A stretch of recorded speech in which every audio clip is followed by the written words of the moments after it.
ஆண்டவராகிய இயேசு கிறிஸ்துவின் இணையற்ற இன்ப நாமத்திலே உங்கள் அனைவருக்கும் அன்பின் நல்வாழ்த்துக்களை தெரிவித்துக் கொள்கின்றேன். ஜூன் மாதம் முதல் ஞாயிற்றுக்கிழமையாகிய இந்த நாளிலே உங்களோடு இணைந்து இந்த ஆராதனையிலே பங்கு பெறுவதிலே மகிழ்ச்சி அடைகிறேன். ஆண்டவரை ஸ்தோத்திரிக்கிறேன். இந்த ஆராதனை தொலைக்காட்சி வழியாக, இணையதளங்கள் வழியாக இதில் இணைந்து பங்கு பெறுகின்ற அனைத்து தேவ ஜனங்களுக்கும் ஆசீர்வாதமாக விளங்கத்தக்கதாக நாம் யாவரும் தலை தாழ்த்தி பிரார்த்தனை செய்வோம். ஜெபம் பண்ண கடவோம்.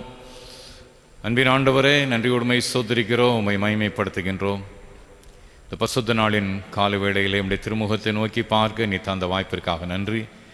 இந்த ஆராதனை பொறுப்படுத்திக் கொள்ளும். இணைந்து பங்கு பெறுகின்ற இறைமக்கள் ஒவ்வொருவரையும் பேர் பேராக குடும்பமாக ஆசீர்வதியும். ஆவியோடும் உண்மையோடுமை தொழுது சேவிக்க அனுகிரகம் செய்யும். இயேசு கிறிஸ்து மூலம் மிகுந்த மனத்தாழ்மோடு வேண்டிக் கொள்கின்றோம் நல்ல பிதாவே. ஆண்டுடைய பரிசுத்த நாமத்துக்கு மகிமையாக நாம் யாவரும் எழுந்து நின்று கீதங்களிலே 320வது பாடல், கீதங்கள் 320, பாமாலை 142, பிதாவே மா தயாபரா ரட்சிப்பின் ஆதி காரணா என்ற பாடல்.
ஜெபம் பண்ண கிடவோம். கர்த்தருடைய பரிசுத்த சன்னிதானத்திலே நம்முடைய பாவங்களை மனத்தாழ்மோடு அறிக்கை செய்வோம். மன்னிப்பதற்கு தயவு பெருத்த ஆண்டுடைய கரத்திலே பாவ மன்னிப்பு நிச்சயத்தை பெறத்தக்கதாக பொதுவான பாவரிக்கையை நாம் யாவரும் இணைந்து கருத்தை உணர்ந்து நாம் ஏறெடுப்போமாக.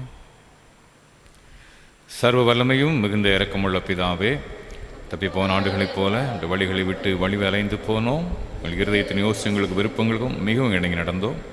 இந்த பரிசுத்த கற்பனை விரோதமாய் குற்றம் செய்தோம். சேர்த்தைகளை செய்யாமல் சேர்த்தகாதவர்களை செய்து வந்தோம். எங்களுக்கு சுகமே இல்லை. ஆனால் ஆண்டவரே, கர்த்தராகிய இயேசு கிறிஸ்து மூலமாய் மனிதனுக்கு அருளிச் செய்த வாக்குத்தத்தன்படியே நிர்வாகிக்கமுள்ள குற்றவாளிகளுக்கு இறங்கும், தப்பிதங்களை அறிக்கை மேல் பொறுமையாயிரும், பாவத்தை நிமித்த துக்கப்படுகிறவங்களை சீர்படுத்தும் மிகவும் இரக்கமுள்ள பிதாவே, பசுத்த நாமத்து மகிமை உண்டாகும்படி நான் தேவபக்தியும் நீதியும் தெளிந்த புத்தியுள்ள நடந்து வர இயேசு கிறிஸ்து நிமித்தம் கிருபை செய்தருளும். ஆமென். நம்முடைய கர்த்தராகிய இயேசு கிறிஸ்துவின் பிதாவாயிருக்கிற சர்வநல கடவுள் பாவியின் மரணத்தை விரும்பாமல் அவன் தன் பாவத்தை விட்டு திரும்பி பிழைப்பதை விரும்பி பாவத்தை நிமித்த துக்கப்படின்னு தம்முடைய ஜனத்திற்கு பாவ மோசனத்தை மன்னிப்பையும் கூறி அறிவிக்க தம்முடைய பணிவிடைக்காரருக்கு அதிகாரத்தையும் கட்டளை அருளிச் செய்திருக்கிறார். மெய்யாய் மனம் திரும்பி தம்முடைய பரிசுத்த சுவிசேஷத்தை உண்மையாய் விசுவாசிக்கிற யாவருக்கும் அவர் பாவங்களை மன்னித்து விமோசனம் செய்கிறார். ஆயுள் கடைசியில் நித்திய ஆனந்தத்தை சேரத்தக்கதாய் இத்தனத்தை நாம் செய்கிறவருக்கு பிரியமாக இருக்கவும் இனி உயிரோடு இருக்கும் நாடெல்லாம் மாசில்லாமல் பரிசுத்தமுள்ள நடக்கவும் அவர் நமக்கு மெய்யான மனம் திரும்புதலையும் தம்முடைய பரிசுத்த ஆவியையும் அருளுச் செய்வாராக.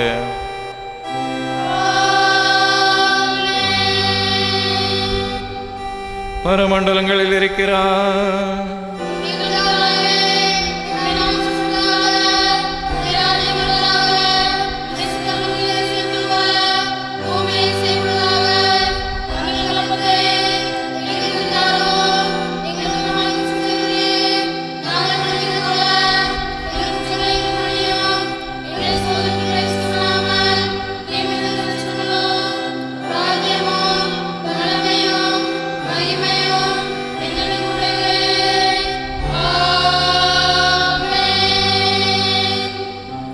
ஆண்டவரே, எங்கள் உதடுகளை திறந்தருளோ.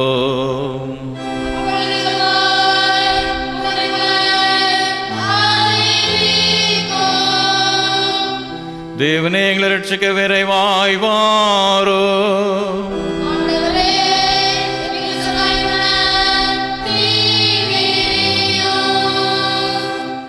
பிதாவுக்கும் குமாரனுக்கும் பரிசுத்த ஆவிக்கும் மகிமை உண்டாவதாக.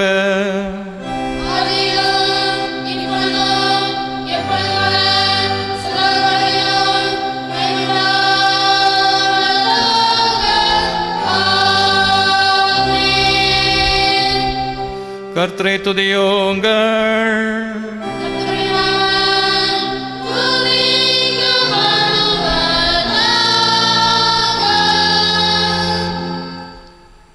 ஐம்பத்தி ஆறாம் சங்கீதம்.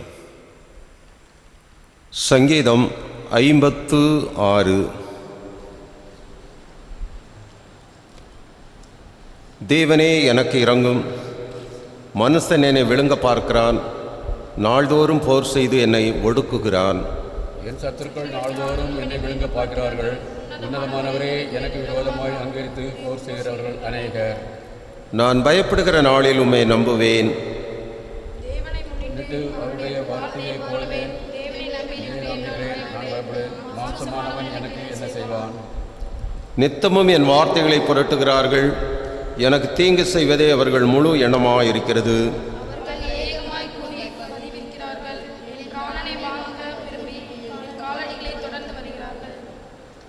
அவர்கள் தங்கள் அக்கிரமத்தினால் தப்புவார்களோ? தேவனே, கோபங்கொண்டு ஜனங்களை கீழே விழத்தண்ணும்.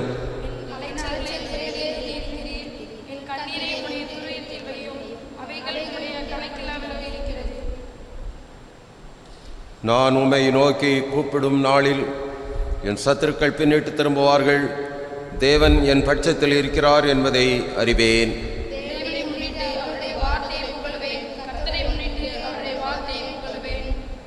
தேவனை நம்பியிருக்கிறேன், நான் பயப்படேன். மனுஷன் எனக்கு என்ன செய்வான்?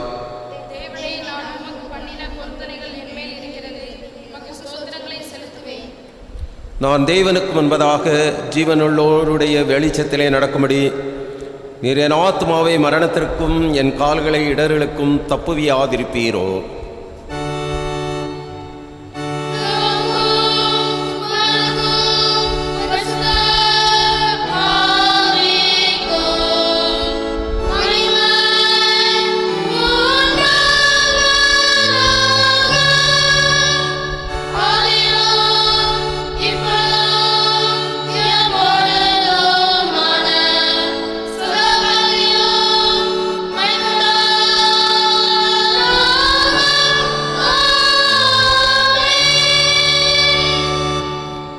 தேசிய உட்காருங்கள்.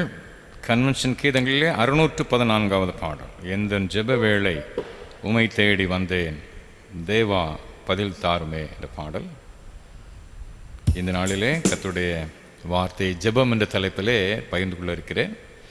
அது பொருத்தமான ஒரு சிறப்பு பாடல், ஒரு அறிந்த பாடல், இணைந்து உற்சாகத்தோடு பாடும். கன்வென்ஷன் 614.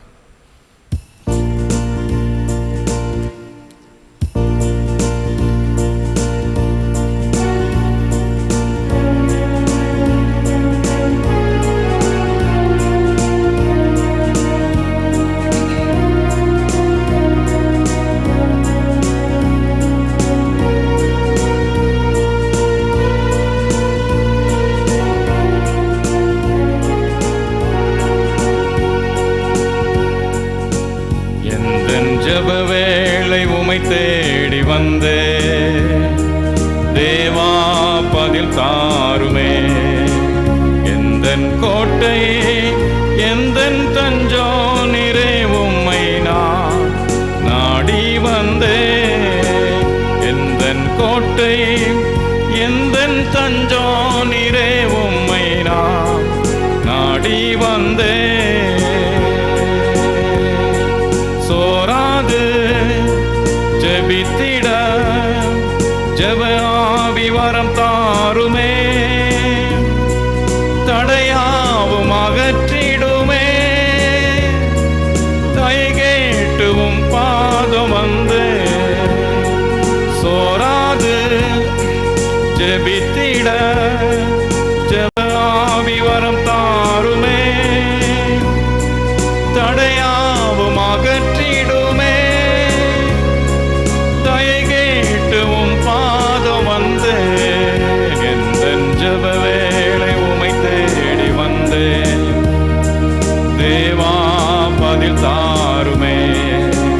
எந்தன் கோட்டை எந்தன் தஞ்சோ நிறை உம்மை நான் நாடி வந்தேன். எந்தன் கோட்டை எந்தன் தஞ்சோ நிறை உம்மை நான் நாடி வந்தேன். உம்மோடு எந்நாளும் உறவாட அருள் செய்யுமே. கர்த்தாவே உம் வார்த்தையை கேட்டிட காத்திருப்பேனே. உம்மோடு எந்நாளும் உறவாட அருள் செய்யுமே. கர்த்தாவே உம் வார்த்தையை கேட்டிட காத்திருப்பேனே. எந்தன் ஜெப வேளை உமை தேடி வந்தே தேவா பதில் தாருமே. எந்தன் கோட்டை எந்தன் தஞ்சோ நிறை உம்மை நான் நாடி வந்தேன். எந்தன் கோட்டை எந்தன் தஞ்சோ நிறை உம்மை நான் நாடி வந்தேன். நம்பிக்கை இல்லாமல் அழிகின்ற மாந்ததனை மீட்டிடும் என் இயேசுவே. போராடி ஜெபிக்கின்றேன் நாதா. நம்பிக்கை இல்லாமல் அழிகின்ற மாந்ததனை மீட்டிடும் என் இயேசுவே. போராடி ஜெபிக்கின்றேன் நாதா. எந்தன் ஜெப வேளை உமை தேடி வந்தேன் தேவா பதில் தாருமே. எந்தன் கோட்டை எந்தன் தஞ்சோ நிறை உம்மை நான் நாடி வந்தேன். எந்தன் கோட்டை எந்தன் தஞ்சோ நிறை உம்மை நான் நாடி வந்தேன். நாளெல்லாம் பாதத்தில் கர்த்தாவே காத்திருப்பேன். கண்ணீரின் ஜெபம் கேளுமே.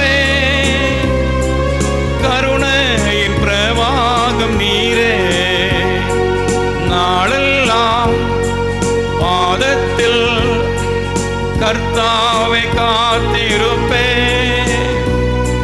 கண்ணீரின் ஜெபம் கேளுமே, கருணையின் பிரவாகம் நீரே. எந்தன் ஜெப வேளை உமை தேடி வந்தேன், தேவா பதில் தாருமே. எந்தன் கோட்டை எந்தன் தஞ்சோ நீரே, உம்மை நான் நாடி வந்தேன். எந்தன் கோட்டை எந்தன் தஞ்சோ நீரே, உம்மை நான் நாடி வந்தேன்.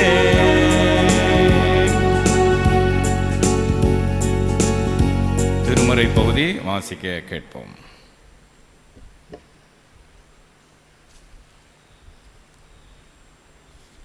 வாசிக்கும்படியாக குறிக்கப்பட்ட திருமறை பகுதி பரிசுத்த லூக்கா எழுதின சுவிசேஷம் 11ஆம் அதிகாரம் முதல் 13 வசனங்கள். லூக்கா 11ஆம் அதிகாரம் 1ஆம் வசனம் முதல். அவர் ஒரு இடத்தில் ஜெபம் பண்ணி முடித்த பின்பு அவருடைய சீசரில் ஒருவன் அவரை நோக்கி, ஆண்டவரே, யோவான் தன் சீசருக்கு ஜெபம் பண்ண போதித்தது போல நீரும் எங்களுக்கு போதிக்க வேண்டும் என்றான். அதற்கு அவர், நீங்கள் ஜெபம் பண்ணும்போது பரமண்டலங்களில் இருக்கிற எங்கள் பிதாவே, உம்முடைய நாமம் பரிசுத்தப்படுவதாக, உம்முடைய ராஜ்யம் வருவதாக, உம்முடைய சித்தம் பரமண்டலத்திலே செய்யப்படுகிறது போல பூமியிலேயும் செய்யப்படுவதாக. எங்களுக்கு வேண்டிய ஆகாரத்தை அன்றென்றும் எங்களுக்கு தாரும். எங்கள் பாவங்களை எங்களுக்கு மன்னியும், நாங்களும் எங்களிடத்தில் கடன்பட்ட எவனுக்கும் மன்னிக்கிறோமே. எங்களை சோதனைக்கு உட்பட பண்ணாமல் தீமையை நின்று எங்களை ரட்சித்துக் கொள்ளும் என்று சொல்லுங்கள் என்றார். பின்னும் அவர் அவர்களை நோக்கி, உங்களில் ஒருவன் தனக்கு சிநேகிதனாய் இருக்கிறவனிடத்தில் பாதி ராத்திரியிலே போய், சிநேகிதனே, என் சிநேகிதன் ஒருவன் வழி பிரயாணமாய் என்னிடத்தில் வந்திருக்கிறான். அவன் முன் வைக்கிறதற்கு என்னிடத்தில் ஒன்றுமில்லை. நீ 3 அப்பங்களை எனக்கு கடனாக தர வேண்டும் என்று கேட்டுக்கொண்டான். வீட்டுக்குள் இருக்கிறவன் பிரதியுத்தரமாக, என்னை தொந்தரவு செய்யாதே, கதவு பூட்டியாயிற்று, என் பிள்ளைகள் என்னோட கூட படுத்திருக்கிறார்கள், நான் எழுந்திருந்து உனக்கு தரக்கூடாது என்றான். பின்பு தனக்கு அவன் சிநேகிதனாய் இருக்கிற நிமித்தம் எழுந்து அவனுக்கு கொடாவிட்டாலும் தன்னிடத்தில் அவன் வருந்தி கேட்டுக்கொள்கிற நிமித்தமாவது எழுந்திருந்து அவனுக்கு தேவையானதை கொடுப்பான் என்று உங்களுக்கு சொல்லுகிறேன். மேலும் நான் உங்களுக்கு சொல்லுகிறதாவது, கேளுங்கள், அப்பொழுது உங்களுக்கு கொடுக்கப்படும், தேடுங்கள், அப்பொழுது கண்டடைவீர்கள், தட்டுங்கள், அப்பொழுது உங்களுக்கு திறக்கப்படும். ஏனென்றால் கேட்கிறவன் எவனும் பெற்றுக்கொள்கிறான், தேடுகிறவன் கண்டடைகிறான், தட்டுக்கிறவனுக்கு திறக்கப்படும். உங்களில் தகப்பனாய் இருக்கிற ஒருவனிடத்தில் மகன் அப்பம் கேட்டால் அவனுக்கு கல்லை கொடுப்பானோ? மீனை கேட்டால் மீனுக்கு பதிலாய் பாம்பை கொடுப்பானோ? அல்லது முட்டையை கேட்டால் அவனுக்கு தேளை கொடுப்பானா? பொல்லாதவர்களாகிய நீங்கள் உங்கள் பிள்ளைகளுக்கு நல்ல ஈவுகளை கொடுக்க அறிந்திருக்கும் போது பரமபிதாவானவர் தம்மிடத்தில் வேண்டிக் கொள்கிறவர்களுக்கு பரிசுத்த ஆவியை கொடுப்பது அதிக நிச்சயம் அல்லவா என்றார் என்பது. வாசிக்கும்படியாக குறிக்கப்பட்ட திருமறை பகுதி வாசித்தாயிற்று.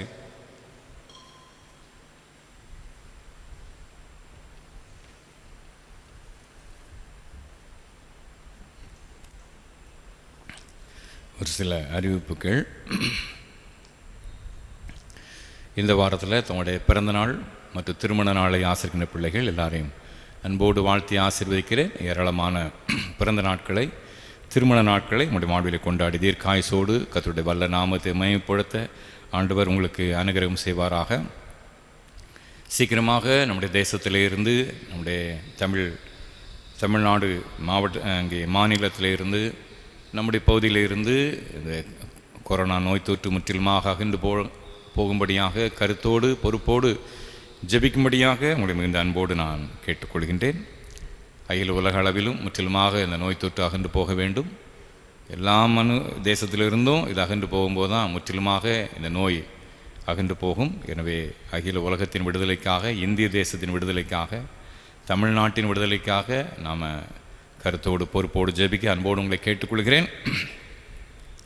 சில மாதங்களுக்கு முன்பாக நான் கொடுத்த ஒரு அறிவிப்பை மீண்டும் கொடுக்க விரும்புகிறேன். அது முதல் அந்த கொரோனா அலையில் கொடுத்த அந்த அறிவிப்பு என்று எண்ணுகிறேன். இலவசமாக ஆண்டவர் நமக்கு தந்ததை வச்சு இந்த கொரோனா நோயை ஜெயிக்கலாம். இலவசமாக தந்த ஆண்டவருடைய ஆசீர்வாதங்களை வச்சு பணமே இல்லாமல் இந்த கொரோனாவை நம்ம ஜெயிக்கலாம் பார்த்துக்கிட்டுங்க.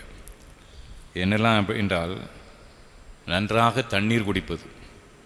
இந்த கொரோனா நோய் சம்மந்தமாக எந்த டாக்டர்ஸ் வந்து உட்கார்ந்து பேசினாலும் டிவிலெல்லாம் அல்லது பத்திரிகையில் எழுதினாலும் தண்ணி அதிகமாக குடிக்கணும் என்ற கருத்தை வலியுறுத்துகிறாங்க.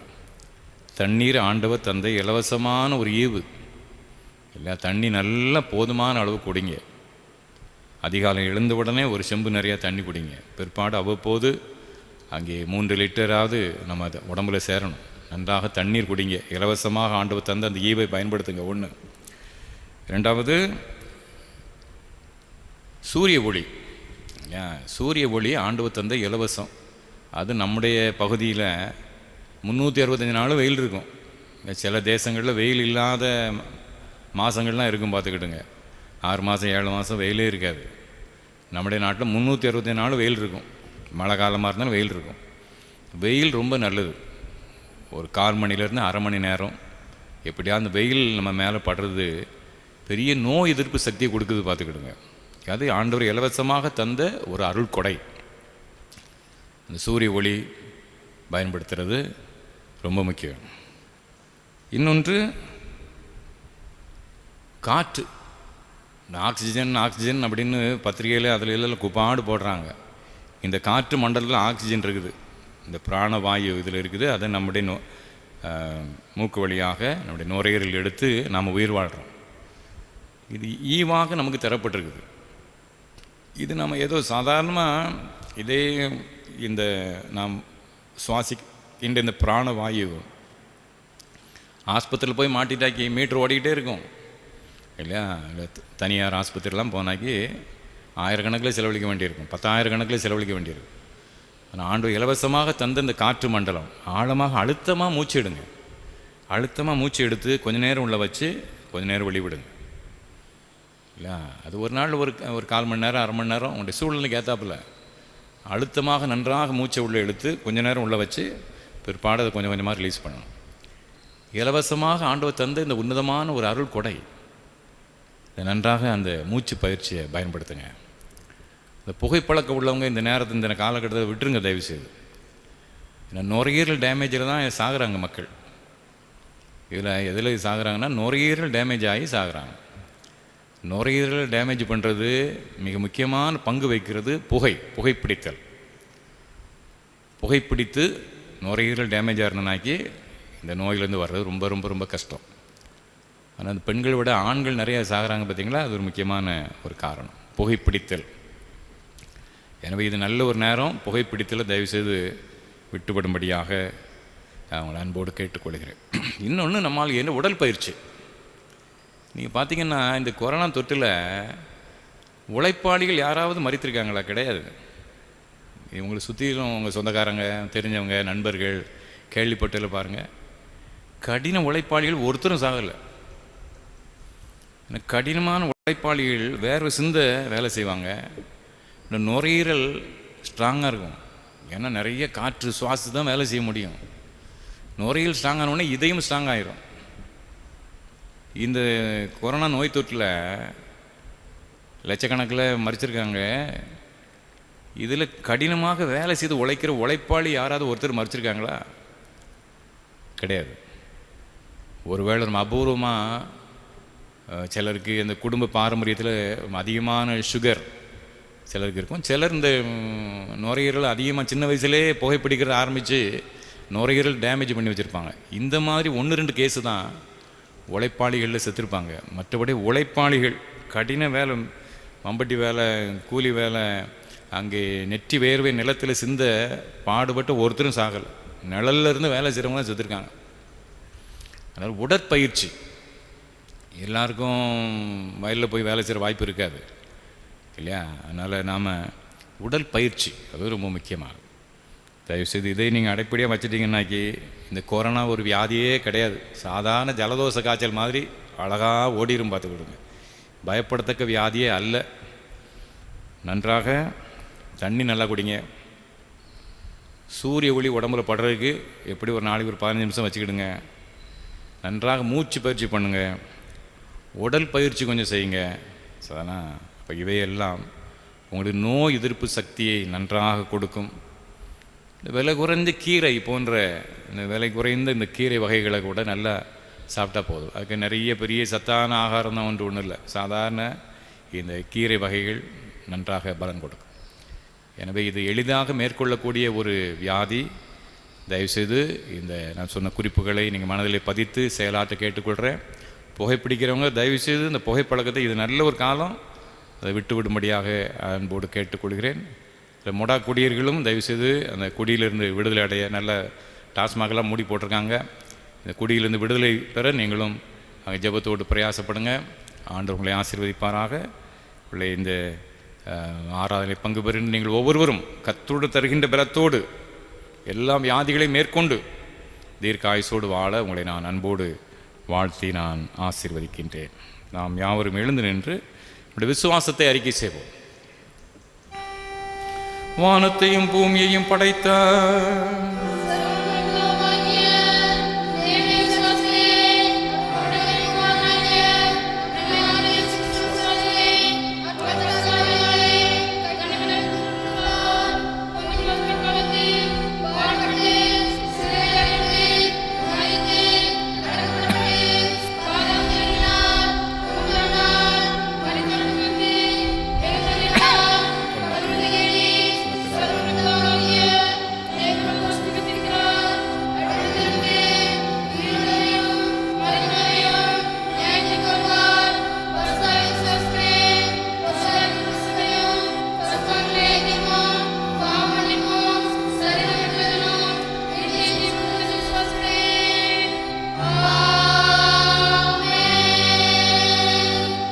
தயவுசெய்து உட்காருங்கள்.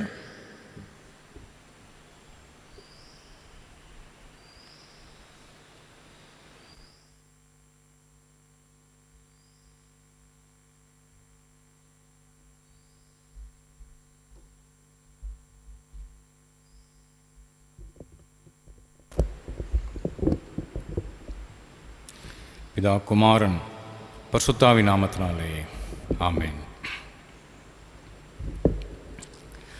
ஆண்டவராகிய இயேசு கிறிஸ்துவின் இணையற்ற இன்ப நாமத்திலே உங்கள் அனைவருக்கும் அன்பின் நல்வாழ்த்துக்களை தெரிவித்துக் கொள்கிறேன். கர்த்தருடைய விசேஷித்த ஆசீர்வாதமும் அவருடைய பரிபூர்ணமான கிருபையும் உங்கள் அனைவரையும் தாங்கி வழி நடத்துவதாக. கிறிஸ்தவ வாழ்வின், நம்முடைய ஆன்மீக வாழ்வின் அடிப்படை வேத தியானம், ஜெபம். வேத தியானமும் ஜெபமும் நம்முடைய ஆன்மீக வாழ்விலே அடிப்படையான ஒன்று.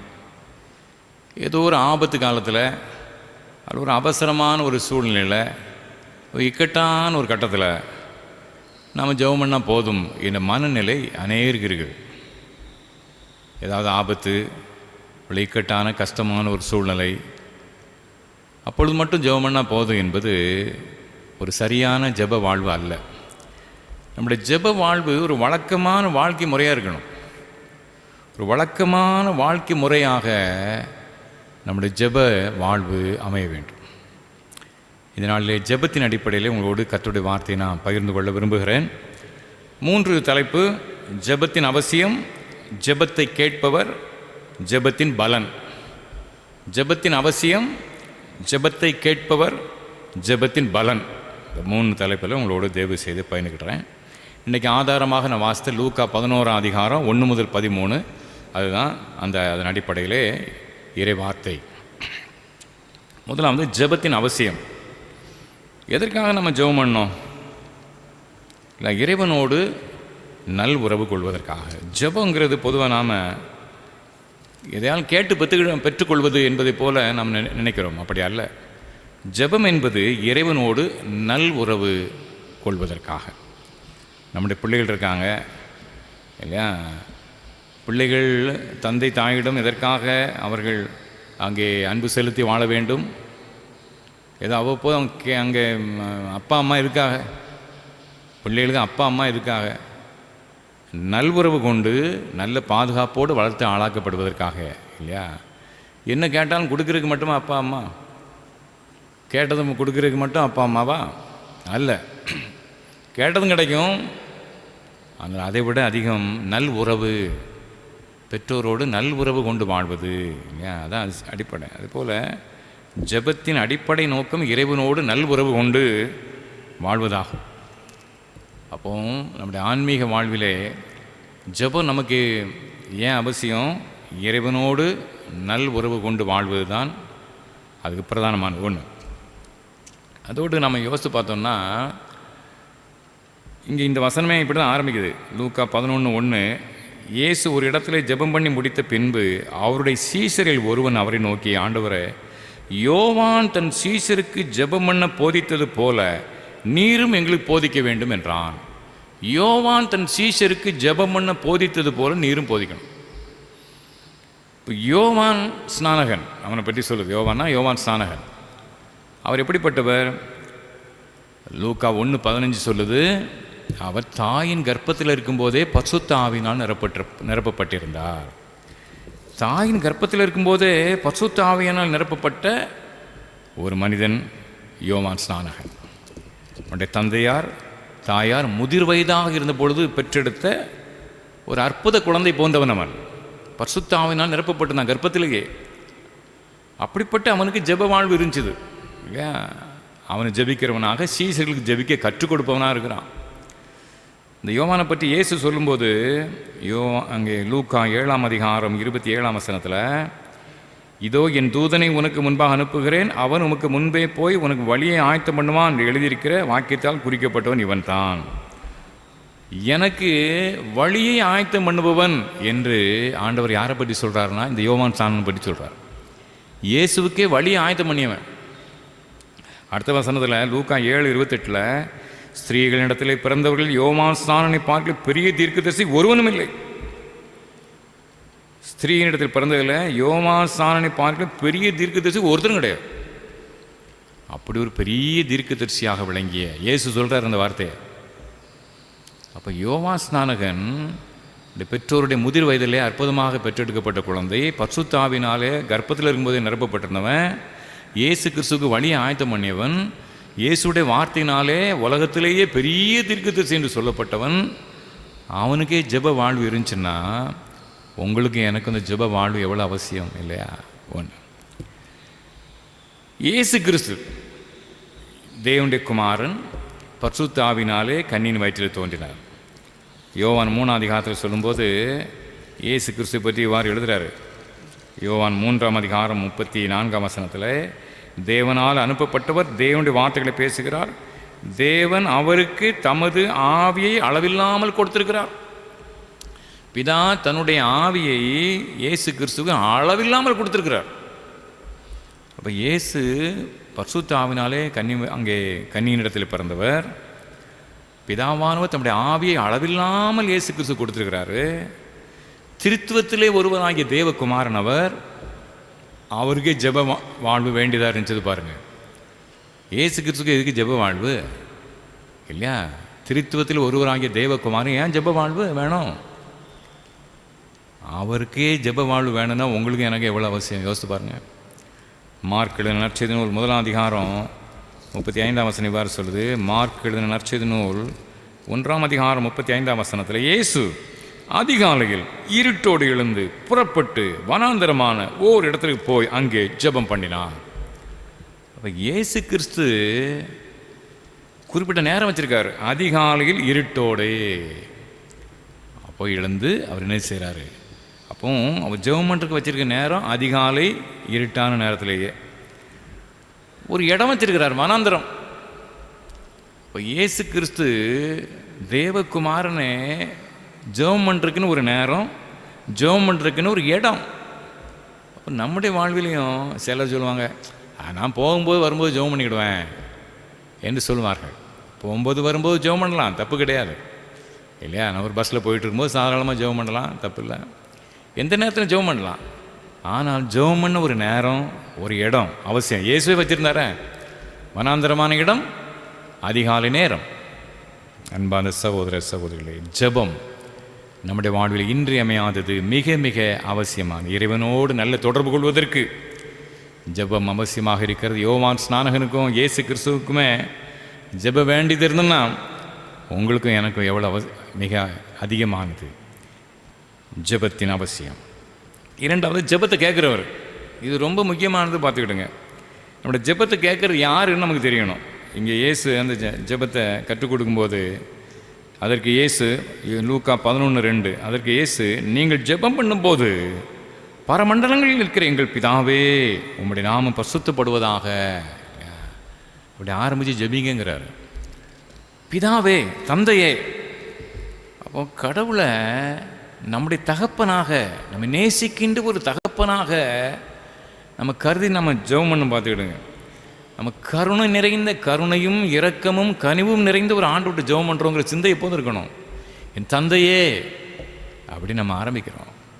இப்போ அது மிக மிக மிக அவசியமாகும். எல்லா நல்ல ஈவுகளையும் தருவதற்கு விருப்பமுள்ள ஒரு தெய்வமாக அவர் இருக்கிறார். அப்படிப்பட்டவற்றை நாம் ஜெபம் பண்ணுறோம். நம்முடைய கடவுள் ஏதோ ஒரு அங்கே கையிலே கோடரிகளையும் சம்மட்டிகளையும் வைத்து அங்கே கண்களை அங்கே உருட்டி அங்கே பார்த்து பயமுறுத்துகின்ற ஒரு தெய்வம் கிடையாது. நம்முடைய ஆண்டவர் கருணையும் அன்பும் இரக்கமும் நிறைந்தவர். நம்ம கேட்பதுக்கு தர்றதுக்கு ஆயத்தமாக இருக்கின்ற ஒரு ஆண்டவர். நம்ம அது ஒருபோதும் நம்ம மறந்துடக்கூடாது. அநேக நேரம் இந்த டிவிலெல்லாம் அங்கே இப்போ இந்த கொரோனா காலத்தில் நிறைய ஜெபம் போயிட்டுருக்குது.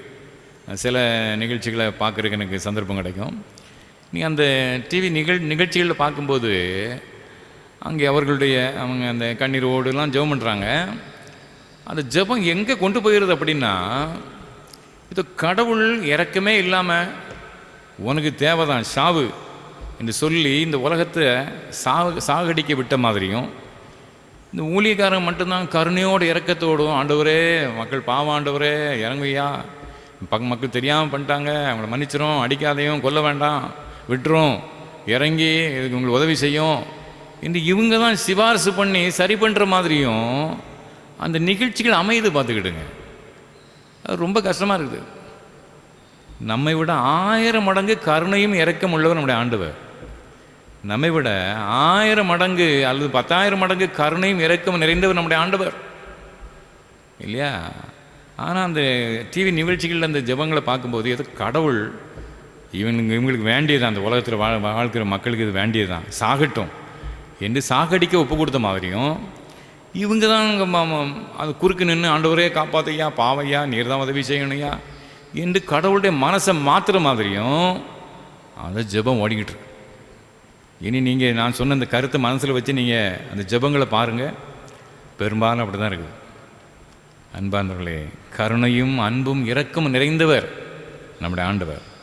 நீ பார்த்தீங்கன்னா லூக்கா 11 அதிகாரம் அந்த பிந்தின வசனங்களில், உங்களுடைய தகப்பனாக இருக்கிற ஒருவன் தன் மகன் அப்பம் கேட்டால் அங்கே கல்லை கொடுப்பானோங்கிட்ட அந்த ஒரு உதாரணம் சொல்கிறார் பார்த்தீங்களா? ஆமாம், அழகாக அந்த உதாரணம் சொல்லிட்டு வர்றாரு. அங்கே மீனை கேட்டால் பாம்பை கொடுப்பானோ, முட்டையை கேட்டால் தேளை கொடுப்பானோ என்று சொல்லிட்டு, பொல்லாதவர்களாகி நீங்கள், பொல்லாத மனுஷனாகிய நீயே உன் பிள்ளைக்கு கேட்டதை கொடுக்குறிய, கருணையும் அன்பும் இரக்கம் நிறைந்த ஆண்டவராகிய பிதாவானவர் கேட்டதை தருவர மாட்டாரா? பொல்லாத மனுஷனாகி நீ கேட்டதை கொடுக்குற உன் பிள்ளைக்கு. அப்போ கருணையும் அன்பும் இரக்கமும் பூர்ண சற்குணராக இருக்கின்ற ஆண்டவர் தருவரா மாட்டாரான்னு கேட்குறாரு இல்லையா? அப்போ நாம் யார்கிட்ட ஜெபம் பண்ணுறோம்? கருணையும் அன்பும் இரக்கமும் நிறைந்த ஒரு ஆண்டு விட்டு ஜெபம் பண்ணுறோம். பார்த்துக்கிடுங்க, நமக்கு யாருடைய சிபாரிசும் தேவையில்லை.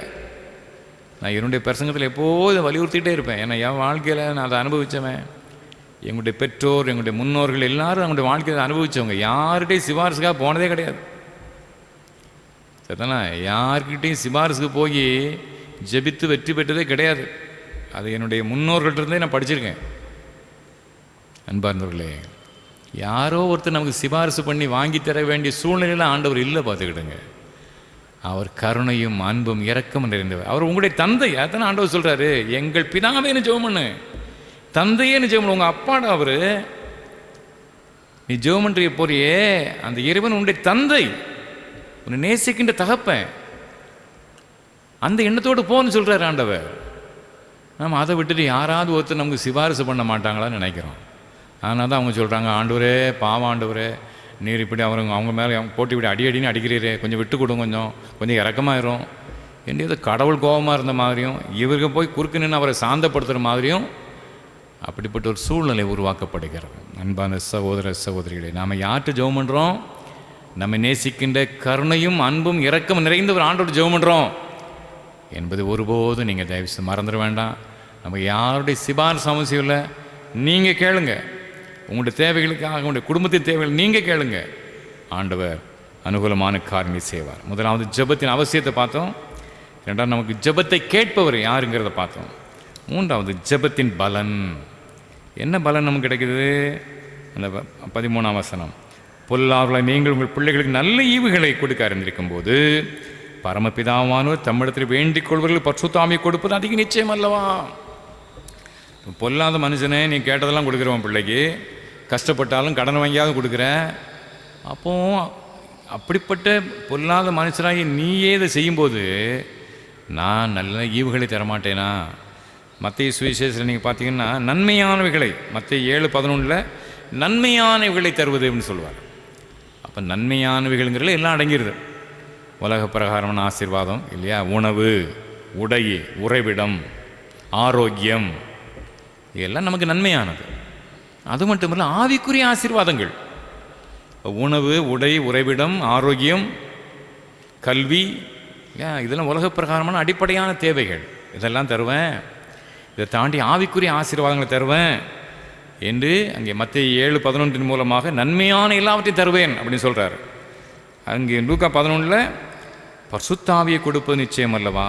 அப்போ பரிசுத்தாவின் வரங்கள், பரிசுத்தாவின் கனிகள், இதெல்லாம் தருவேங்கிறார். அப்போ ஜெபத்தின் பலன் என்ன? உலக பிரகாரமான ஆசீர்வாதம், ஆவிக்குரிய ஆசீர்வாதம் எல்லாத்தையும் தருவேன் அப்படின்னு சொல்கிறார். நீங்கள் பவுலடியாருடைய ஜெபத்தை பார்த்தீங்கன்னா ரொம்ப அருமையாக இருக்கும், பார்த்துக்கிடுங்க. சரியா? இப்போ பவுலடியாருடைய ஜெபத்தை நீங்கள் வாசித்து பார்த்தீங்கன்னா அந்த காலத்தில் உள்ள ஊழியருடைய ஜெபத்தையும் உள்ள இந்த காலத்தில் உள்ள ஊழியருடைய ஜெபத்துக்குள்ள வித்தியாசத்தை நீங்கள் பார்க்கலாம். சரியா? நான் என்னையும் சேர்த்துக்கிட்டேன் உள்ள, நாங்களும் எங்களுடைய ஜெபத்தில் குறைவுள்ளவர்கள் தான்.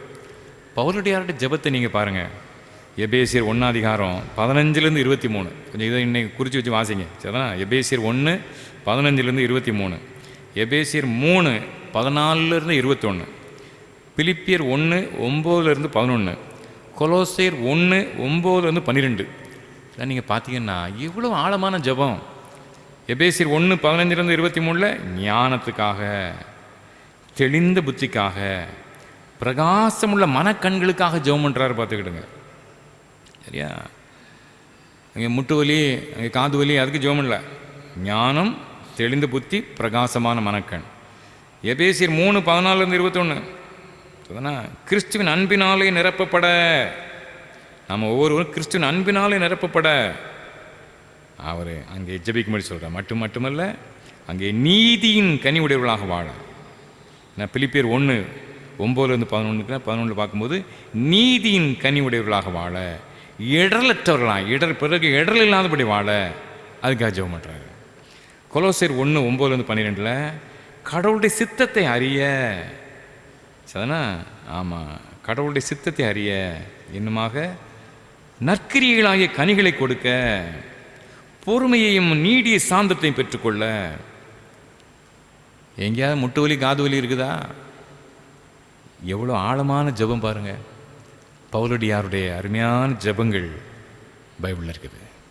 அன்பான சகோதர சகோதரி, ஆண்டவர் ஜெபத்தின் பலனில் உலக பிரகாரமான நன்மைகளை தருகிறார். உண்மைதான், சந்தேகமே இல்லை. நம்ம எல்லாரும் கத்திடத்துலேருந்து உலக பிரகாரமான எத்தனையோ நன்மைகளை பெற்றுக்கிறோம். நான் பெற்றுக்கிறேன், நீங்களும் பெற்றிருக்கீங்க, நம்முடைய முன்னோர்கள் பெற்றிருக்கிறாங்க. உலக பிரகாரமான அனைத்து நன்மைகளை அவர் நமக்கு தர்றாரு. சுகம், பலன் இல்லையா, ஆயுசு, உணவு, உடை, உறைவிடம், கல்வி, எல்லா கிருபையும் தர்றாரு. எல்லாவற்றுக்கும் மேலாக ஆவிக்குரிய ஆசீர்வாதங்கள். அதனால தான் இங்கே பொல்லாதவர்களை நீங்கள் பிள்ளைகளுக்கு நல்ல ஈவுகள் கொடுக்க அறிந்திருக்கும் போது பரமபிதாவால் தம்முடைய வேண்டிக் கொள்வர்களுக்கு பரிசுத்தாவியை கொடுப்பது நிச்சயம் அல்லவா அப்படிங்கிறார். இப்போ பரிசுத்தாவின் வரங்கள், பரிசுத்தாவின் கனிகள் எல்லாத்தையும் தருவேங்கிறார். பவுல் அதுக்கு தான் ஜெபம் பண்ணுறார். பவுலுடைய ஜெபம் பூரா ஆவியின் கனிகளுக்கான ஜெபம். பார்த்துக்கிடுங்க. நம்முடைய வாழ்க்கையில் ஆணுடைய கரத்திலே இருந்து ஜெபத்தின் பலனை பெற்றுக்கொள்ள நம்மை நாம் ஒப்பு கொடுப்போம். ஏற்றவாறு நம்முடைய ஜெபம் இன்னும் ஆழமான ஜெபமாக மாறட்டும். நம்முடைய ஜெப வாழ்வின் மூலமாக ஆன்மீக நன்மைகளையும் உலக பிரகாரமான ஆசீர்வாதத்தையும் கர்த்தருடைய கரத்திலே நாம் பெற்று இறைநாமத்தை மகிமைப்படுத்த ஆண்டவர் தாமே நம் அருள் புரிவாராக. ஆமென், ஆமென்.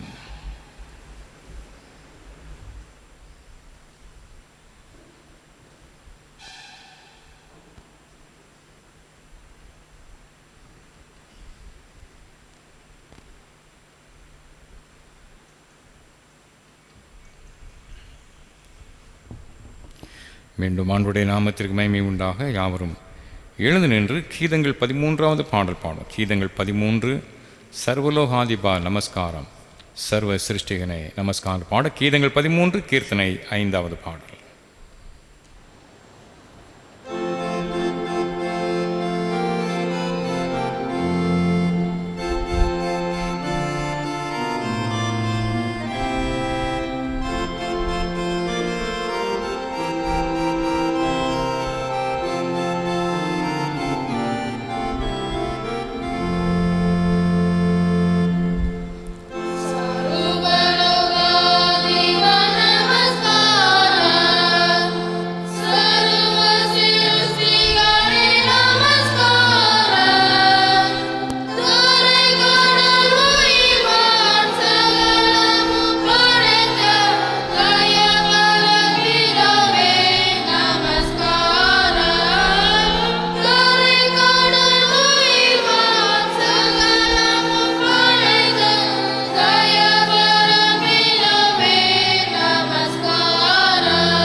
ஜெபம் பண்ண கடவோம்.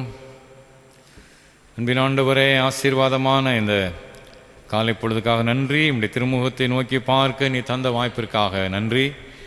தேவனை கர்த்தாவை இணையதளங்கள் வழியாக, தொலைக்காட்சி வழியாக இந்த ஆறான இணைந்து பங்கு பெற தேவனுடைய தந்த நல்ல வாய்ப்பிற்காக நன்றி. சீக்கிரமாக ஆண்டு வழிபாட்டு தலங்கள் ஆண்டவரை திறக்கப்படட்டும். கர்த்தர் உதவி செய்யும். ஆண்டு நோய் தொற்று ஆண்டு தேசத்தை விட்டு முற்றிலுமாக அகன்று போவதாக. தேவனை கர்த்தாவை விசேஷமாக ஆண்டவரே இந்த தடுப்பூசிகள் ஏற்றவாறு எல்லா மக்களுக்கும் போய் சேரட்டும். மக்கள் உற்சாகத்தோடு ஆண்டவர் தடுப்பூசிகளை ஆண்டவர் போட்டு நோயிலிருந்து தங்களை தற்காத்துக்கொள்ள ஆண்டவர் அனுகிரகம் செய்வீராக. நீர் இலவசமாக எங்களுக்கு தந்த அன்பின் கொடை ஆண்டவரே, தண்ணீர், சூரிய ஒளி, அருமையான காற்று, ஆண்டவரே இந்த பிராணவாயு இலவசமாக எங்களுக்கு தந்தது சுவாமி. தேவனை கர்த்தாவைகளை ஏற்றவாறு நாங்கள் ஆண்டவரே நாங்கள் பயன்படுத்தி கொள்ள, அதன் மூலமாக நாங்கள் சீரான ஆண்டவரே உடல் உறுப்புகளை பெற்று அந்த நோய்க்கு எதிராக ஆண்டவரே எளிதாக போராடி வெற்றியடைகின்ற பாக்கியத்தை தார். தேவனை கர்த்தாவை தீமையான பழக்கங்கள் ஆண்டவரே இந்த குடி, புகைப்பிடித்தல் போன்ற பழக்க வழக்கங்கள் மக்கள் விடுதலை அடையட்டும். ஆண்டவர் உதவி செய்யும். தேவனை கர்த்தாவே வியாதிகளில் பலவீனங்களில் கஷ்டப்படுற மக்களுக்கு நல்ல ஆரோக்கிய பலன் தாரும். ஆண்டவரை விசேஷமாக ஆண்டவரை முன்னணியில் இன்று உழைக்கின்ற டாக்டர்ஸ் தாதிகளுக்கு வேண்டிய விசேஷ ஞானம் கிருபை தார். உலகமெங்கும் இந்த நோய் முற்றிலுமாக அகன்று போகட்டும். இந்திய தேசத்தை விட்டு அகன்று போகட்டும். இந்த தமிழ்நாட்டை விட்டு அகன்று போகட்டும். எங்களுடைய பகுதி விட்டு அகன்று போகட்டும். தேவனை கர்த்தாவை முற்றிலுமாக இந்த நோய் தொற்று விரைவாக அகன்று போவதற்கு அரசாங்கம் எடுக்கிற எல்லா பிரயாசங்களையும் நீர் வாக்கி பண்ணுவீராக. இந்த ஆறான இணைந்து பங்கு பெற்ற தேவ ஜனங்கள் அனைவரையும் ஆசீர்வதியும். ஒவ்வொருடைய தனிப்பட்ட தேவைகள் குடும்பத்திற்காக அனுகூலப்படுத்தித்தான். இந்த ஆண்டு சீக்கிரமாக கல்வி கூடங்கள் திறக்கட்டும் சுவாமி. இந்த பிள்ளைகள் ஒரு ஆண்டுக்கு மேலாக ஆண்டவரை வீட்டிலே இருந்து அதன் மூலமாக ஆண்டு படிப்பதற்கான வாஞ்சைகள் மிக குறைந்து போகின்ற ஒரு காலகட்டத்தில் இறங்கும் ஆண்டவரே. எப்படி ஆயிலும் அன்பு தேவனை கர்த்தாவை சீக்கிரமாக ஆண்டவரே இந்த பள்ளிகளாகவும் திறக்கப்படட்டும். அது உதவி செய்யும். நல்ல முறையில் என்ற பிள்ளைகள் பள்ளியிலே சேர்ந்து நல்ல மார்க்கெட் தேர்ச்சியடை துணை செய்யும். ஆண்டவரே பிள்ளைகளுடைய எதிர்கால திட்டங்களை வகுத்துக்கூடும். ஆண்டவரே நாள்தோறும் வேலைக்கு வேலை சென்ற மக்கள் அநேகர் இந்த ஊரடங்களில் பாதிக்கப்பட்டிருக்காங்க. ஆண்டவர் சீக்கிரமாக இந்த ஊரடங்கள் அகற்றப்படட்டும். கர்த்தர் உதவி செய்யும். இந்த வல்ல நாம் மயப்படுவதாக. ஜெப வாழ்வில் நான் மென்மேலும் வளர்ச்சியடை துணை செய்யும். தேவன கத்தா ஜெபத்தின் அவசியத்தை ஆண்டவரே நாங்கள் புரிந்து கொண்டோம், அறிந்து கொண்டோம். தேவன கத்தாவை நான் ஜெபிக்கின்ற எங்கள் ஆண்டவர் கருணையும் இரக்கம் நிறைந்தவர். நாங்கள் எல்லாரும் பிள்ளையை போல எப்போது நோக்கி பார்க்கலாம் என்ற நம்பிக்கைகளை தந்திருக்கிறீர். நன்றி. விசேஷமாக அன்பு தேவனை கர்த்தாவே, நாங்கள் உம்முடைய ஜெபத்தை நாங்கள் ஜெபிப்பதன் மூலமாக உம்முடைய கரத்திலே இருந்து உலக பிரகார நன்மைகளையும் ஆவிக்குரிய ஆசீர்வாதத்தை சுதந்திரித்துக் கொள்ள கர்த்தர் கிருபை செய்யும்.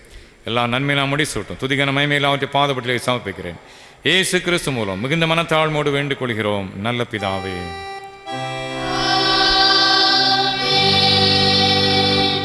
தேவனுடைய இரக்கமுள்ள கிருபைக்கும் பராமரிப்பு ஒப்புக் கொடுக்கிறோம். கர்த்தர் உங்களை ஆசீர்வதிக்காக கடவர். கர்த்தர் தம்முடைய முகத்தை உங்கள் மேல் பிரகாசிக்க பண்ணி உங்கள் மேல் கிருபையார்க்கு கடவர். கர்த்தர் தம்முடைய முகத்தை உங்கள் மேல் பிரசன்னமாக்கி எப்பொழுதும் எப்பொழுதும் சமாதானம், சந்தோஷம், நீடிய சுக வாழ்வு கட்டளையிட கடவர்.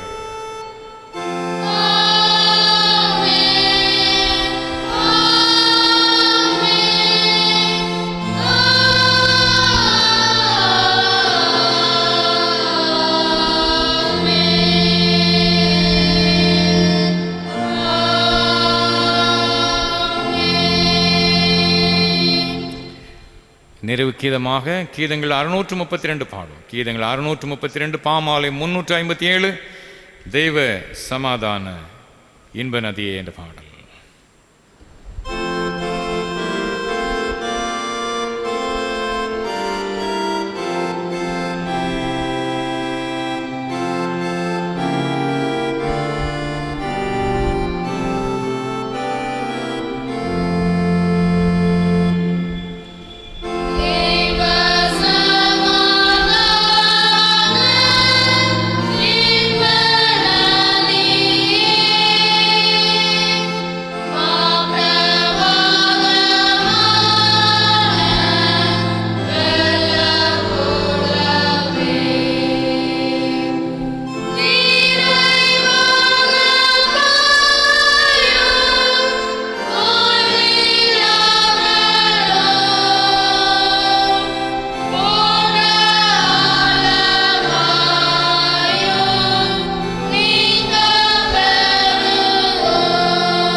ஜெபம் செய்வோம். எங்கள் கண்மல் எங்கள் மீட்பருமாய கர்த்தாவே, எங்கள் வாயின் வார்த்தைகளும் இதயத்தின் தியானமும் எப்பொழுதும் உடைய பரிசுத்த சன்னிதானத்தில் பிரீதியாயிருப்பதாக. கர்த்தர் உங்களோடு இருப்பாராக. நன்றி. கர்த்தர் உங்களை ஆசீர்வதிப்பாராக. God bless you.